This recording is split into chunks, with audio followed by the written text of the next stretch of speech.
حضور سید عالم صلی اللہ علیہ وسلم نے ارشاد فرمایا، میرے آقا مولا نے فرمایا 4 لوگ ایسے ہیں جو اللہ کے غضب میں صبح کرتے ہیں اور اللہ کے غضب میں شام کرتے ہیں۔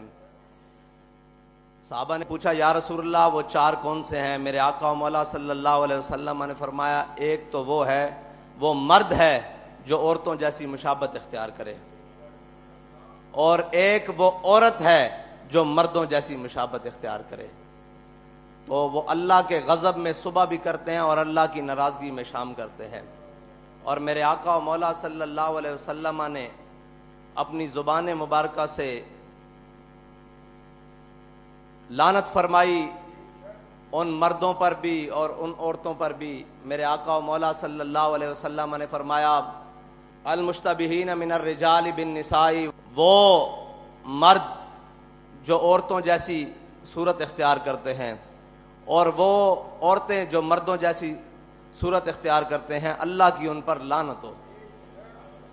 اب لعنت سے مراد کیا ہے جی؟ لعنت سے مراد یہ ہے کہ لغوی معنی اس کا یہ ہے کہ اللہ کی رحمت سے محروم ہو جانا، اور جو اللہ کی رحمت سے محروم ہو جائے وہ اللہ کے غضب کا مستحق ٹھہرتا ہے، اور جو اللہ کے غضب کا مستحق ٹھہرے وہ دنیا و آخرت میں برباد ہو جاتا ہے۔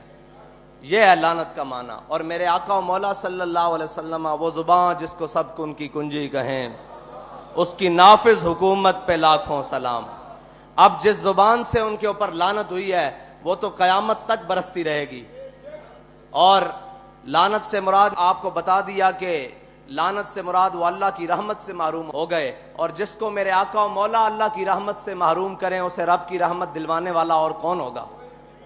اس کو قیامت تک اللہ کی رحمت کوئی نہیں دلوا سکتا، اور جو اللہ کے غضب کا مستحق ٹھہر جائے میرے آقا و مولا صلی اللہ علیہ وسلم کی زبان مبارکہ سے اسے اللہ کے غضب سے بچا کون سکتا ہے؟ عطائے عرب، جلائے کرب، فیوز عجب، بغیر طلب، یہ رحمت رب ہے کس کے سبب؟ بے رب جہاں تمہارے لیے۔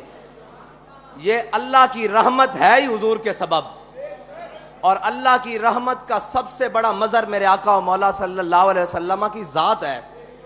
اب جو میرے آقا و مولا صلی اللہ علیہ وسلم کی زبان مبارکہ سے جن پر لعنت ہوئی ہے، اور وہ کام کر کے کوئی سمجھے میں مسلمان بچ جاؤں گا یا میرا دین بچ جائے گا یا میں اللہ کی رحمت پالوں گا، وہ کبھی بھی نہیں پا سکتا۔ اب رہی بات، پوری دنیا میں ایک ڈھونگ رچایا گیا۔ وہ سب سے پہلے حقوق نسواں پہ ڈھونگ رچایا گیا جی، عورتوں کے حقوق۔ پھر اس کے بعد رچایا گیا جی اقلیتوں کے حقوق۔ پھر اس کے بعد ٹرانسجینڈر کہہ رہے ہیں آج لوگ کہ جناب یہ بہت بڑا مسئلہ بن گیا ہوا ہے۔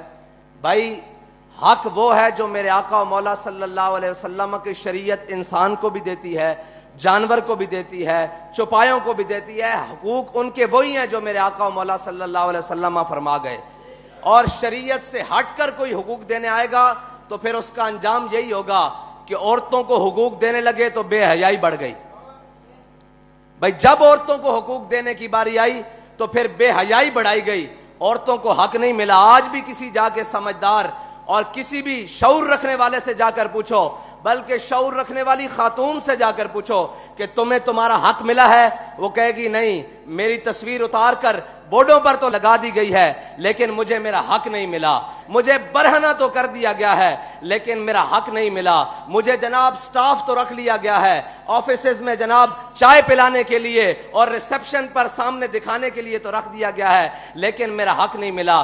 یاد رکھنا قیامت تک حق اسی کو ملے گا جو میرے آقا کا فرمان مانے گا، اور جو اس سے علاوہ حق ڈھونڈنے جائے گا پھر کے گلی گلی تباہ، ٹھوکریں سب کی کھائے کیوں، دل کو جو عقل دے خدا پھر تیری گلی سے جائے کیوں۔ حق وہی ہے جو میرے آقا و مولا صلی اللہ علیہ وسلم کے دین نے دیے، جو میرے آقا و مولا صلی اللہ علیہ وسلم کی شریعت نے دی۔ اب آ جائیں اقلیتوں کے حقوق پر۔ جب اقلیتوں کے حقوق کی باری آئی تو صحابہ کرام کے قیادت میں ایک قلعہ جسے میرے آقا و مولا صلی اللہ علیہ وسلم کے غلاموں نے فتح کیا، اور وہ قلعہ جب فتح ہو گیا تو تھوڑی دیر بعد پیچھے سے لشکر کا پیغام آیا کہ یہ ہمیں قلعہ جو ہے نا جسے ہم قلعہ بولتے ہیں، یہ جو قلعہ ہے یہ اس کو دفاعی اعتبار سے چھوڑنا پڑے گا تھوڑی دیر کے لیے. ہم یہاں سے چھوڑ کر آگے جائیں گے فوجیں لے کر. تو وہ جو قلعہ تھا نا وہ عیسائیوں نے جنگ کر کے نہیں مسلمانوں کے حوالے کیا تھا، بلکہ انہوں نے رضاکارانہ طور پر جزیہ قبول کر کے اور کہا تھا ہم جزیہ دیں گے، آپ یہاں آ جائیں، اپنا نظام بنا لیں. تو جب میرے آقا و مولا صلی اللہ علیہ وسلم کے غلاموں نے وہ قلعہ چھوڑنے کی بات کی نا، تو انہوں نے کہا جی یہ آپ نے ہمیں پیسے دیے تھے، یہ سونا دیا تھا، یہ چاندی دیے تھے، یہ مال، یہ زر، یہ گھوڑے، یہ استبل، یہ محل، یہ سارا کچھ واپس لے لیں، ہم آپ کی حفاظت نہیں کر سکتے. ہم آگے جا رہے ہیں دشمنوں سے جنگ لڑنے کے لیے، واپس آئیں گے تو آپ سے بات ہوگی، تب تک کے لیے آپ اپنی امان میں رہیں، ہماری امان سے نکل کر. تو جب صحابہ کرام کی فوجیں اور لشکر سارا کچھ باہر نکل رہا تھا نا قلعے سے، تو عیسائی کھڑے ہو کر ایسے دامن پھیلا کر ایسے دامن پھیلا کر کھڑے ہو کر کہہ رہے تھے یا اللہ ان دشمنوں کو دوبارہ واپس لے آئیں. یہ ہے اسلام کی اقلیتوں کے لیے حقوق. وہ قلعے کی دیواروں پر کھڑے ہو کر کہہ رہے تھے کہ یا اللہ ان دشمنوں کو دوبارہ بھیجیں، یہ دشمن نہیں، یہ تو ہمارے محافظ بن کر آئے ہیں. اسلام اقلیتوں کو اس طرح حقوق دیتا ہے. لیکن جب ان گماشتوں نے، ان یہود و نصارہ کے ایجنٹوں نے اقلیتوں کے حقوق دینے کی بات کی اور عالمی ایجنڈے کو اپنے گلے میں پہنا، تو پھر کیا کیا؟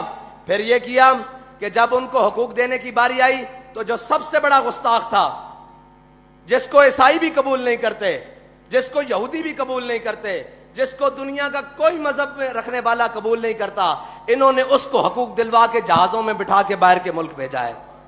بھائی گستاخ کے لیے اقلیت ہے، یہاں اقلیتیں بس رہی ہیں، یہاں ہماری گلیوں میں، کوچوں میں صفائی، روڈوں پر صفائی، اقلیتیں بڑے بڑے کام کرتی ہیں، یہاں ہمارے دفتروں میں موجود ہیں، ہر کام کے لیے ہر جگہ موجود ہیں. ان کے حقوق کی بات کرو، تمہیں گستاخ کے حقوق کے ساتھ کیا ہے؟ اس کا مطلب ہے عالمی ایجنڈا یہ تھا کہ اقلیتوں کو کوئی مسئلہ نہیں، اقلیتوں کی آڑ میں گستاخان رسول کو چھڑوانے کا مقصد تھا. یہ ہے اقلیتوں کا حقوق. اب رہ گئی بات جناب ٹرانسجینڈر کو حقوق. ان کو حقوق دینے کا مسئلہ نہیں ہے، ان کی آڑ میں شریعت کے ساتھ ٹکرانے کا مسئلہ ہے. بھائی کائنات میں کسی کا بھی حق ہو، وہ میرا ذاتی حق کیوں نہ ہو، وہ کسی کا ذاتی حق کیوں نہ ہو، جب وہ شریعت سے ٹکرا جائے گا اس کا حق رہے گا ہی نہیں. تم نے ان کو حق دینا ہے تو ان کو شریعت سے ٹکرا کر تو نہیں دے سکتے. تم کم از کم ہمارے جیتے جی تو تم ان کے ساتھ شریعت کے ساتھ ٹکرا کر ان کو حق نہیں دے سکتے.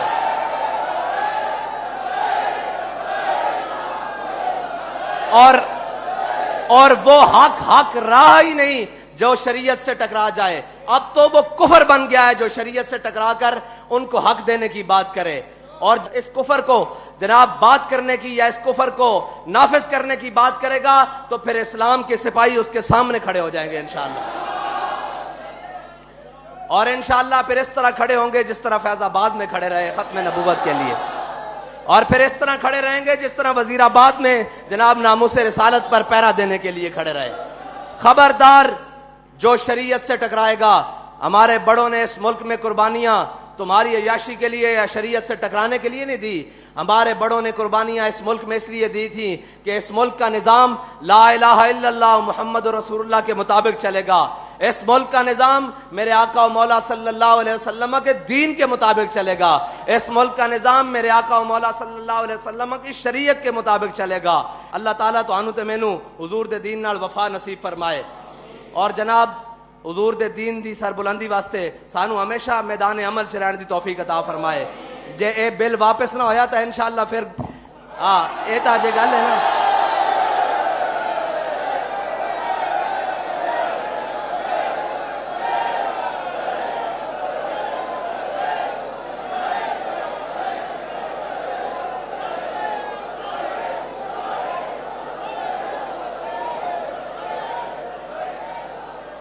تسی اس نو حقوق دین دا اور بھی مطلب ہے شریعت نال ٹکرا کے دینے. شریعت نال ٹکران تو پہلے تو ساڈے نال ٹکرانا پے گا. جدو اسی مک گئے پھر تہاڈا جو مرضی دل کرے.